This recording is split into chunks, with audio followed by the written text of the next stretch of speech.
Save किया था ना? मैं सिर्फ इसलिए गया था क्योंकि उसने मुझे कॉल किया, that's it. But listen तो. Save it for someone else.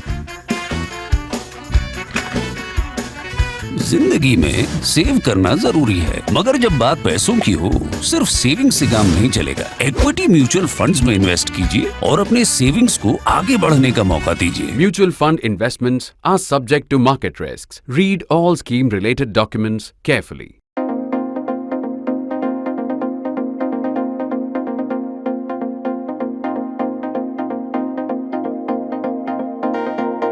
This week's National Interest has a particularly interesting title. It is Phas Gaye Obama. Now I know most of you can figure out where I am coming from, and I will roll out this argument, this week's argument for you. Before I do that, however, this is my periodic reminder and request to our viewers, listeners across the world. I know you like our journalism because so many of you watch us, read us. Wherever I go, I get a lot of mail. People I run into across the world, they value the journalism that the print does. It would be so much better if you paid for it. Now I know a lot of you do, but a lot more of you can do. It doesn't take very much. See the instructions on the screen as I am talking. Also, you will find a link with the description of this video. It will take you just a few seconds, and it doesn't cost that much money to keep good journalism going. So please go ahead and do it, and meanwhile I'll tell you why we call this week's National Interest Phas Gaye Obama. The headline isn't a typing mix-up, but borrowed from the title of a brilliant 2010 Subhash Kapoor film. The reference now, as you may have guessed, is to the former US President Barack Obama offering sharp criticism of Narendra Modi exactly on the day of his summit with Joe Biden in Washington DC. And as you would expect, he drew immediate anger from Modi fans. His lucrative paid speaking career in India may be over, at least for now. Heads of state or chief executives of nations would almost never be seen saying halfway unfriendly things to their foreign counterparts, least of all admonish them in public. Often enough, they might do so through proxies, private enough to maintain a distance from their government, but close enough for the world to understand who the message is from. Think Biden and think Obama in this case. How does such an approach work, especially when such homilies are delivered by leaders of a nation with a stellar record of quoting and cultivating the worst unelected dictators over the decades? Let me do a count for you. From the first dictator Somoza of Nicaragua, 1937 to 47, and then again 1950 to 1956, to the third one also with the same name, 1967 to 72, 1974 to 1979. To Egypt's Abdel Fattah al-Sisi today, through Ziaul Haq, General Musharraf, Pervez Musharraf, the Shah of Iran, Indonesia Suharto, the Philippines' Ferdinand Marcos, Cuba's Batista, and add-in Chilean Pinochet and Zaire's Mobutu, and so many more. The American approach has always been cynical, not merely pragmatic. There is no better way to understand this than to remember that immortal line from Franklin Delano Roosevelt on the senior-most Somoza, who founded a 3-generation dictatorial dynasty in Nicaragua. And I quote now, "He may be the son of a bitch," FDR famously said, and I quote again, "but he is our son of a bitch." Quotes closed. I saw it again in a fascinating paper my colleague and our national security editor Praveen Swami found for me because I was discussing the ideas around this column today in my newsroom. He found a paper in the Wiley Online Library suitably titled Managing Our SOBs. You know what SOB stands for. So the title of the paper is Managing Our SOBs, Washington's Response to Friendly Dictators in Trouble. You can find this paper written by Canadian political scientist Victor Bellevue with the description of today's video. Please also check out 2 other articles which give you a list. The first one gives you a list of 25 dictators that Obama worked with as president, and the second listing is of some 35 dictators the Americans have quoted over the decades. Look who's talking could then be a reasonable reply to this. So what is Obama talking about now?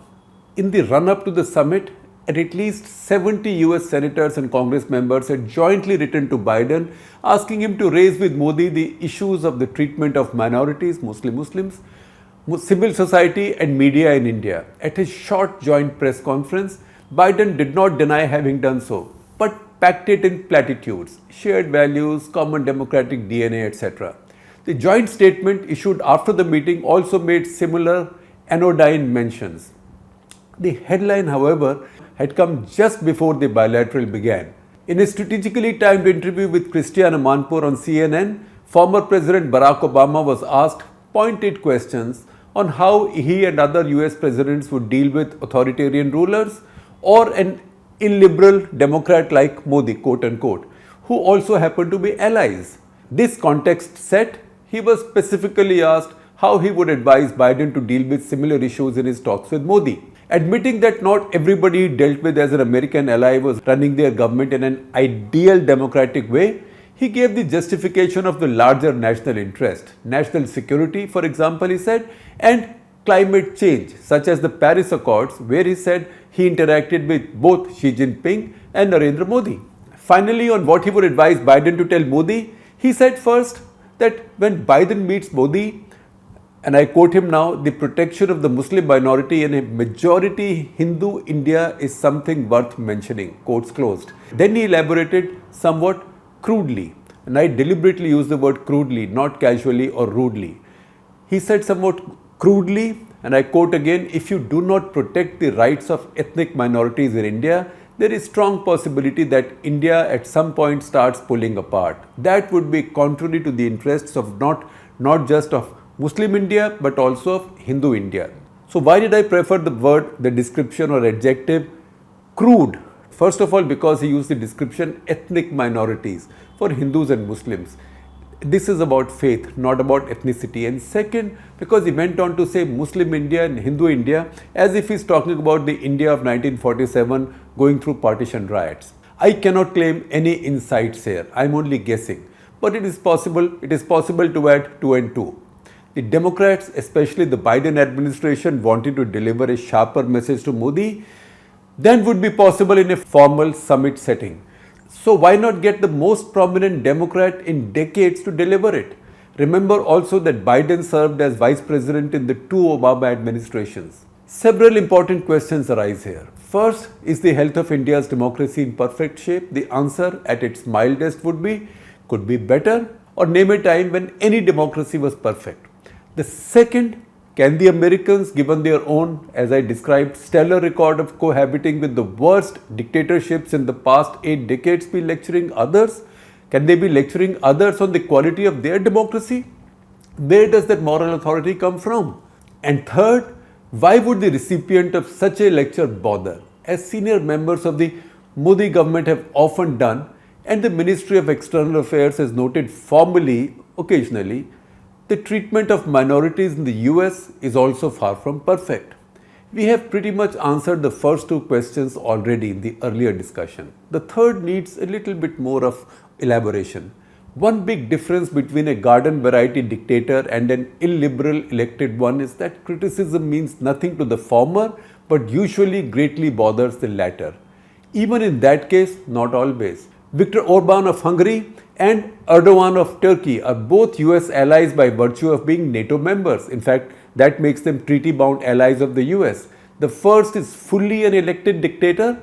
The second has been halfway there for almost a decade now. Both are recipients of frequent criticism by the US and other Western allies, and both are not as bothered as Modi might be, but won't be as indifferent as, say, a Ziaul Haq.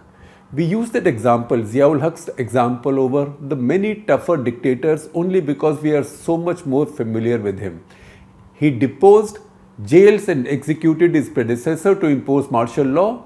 Soon enough, the Soviets invaded Afghanistan and he became an indispensable ally for the Americans in their proxy war.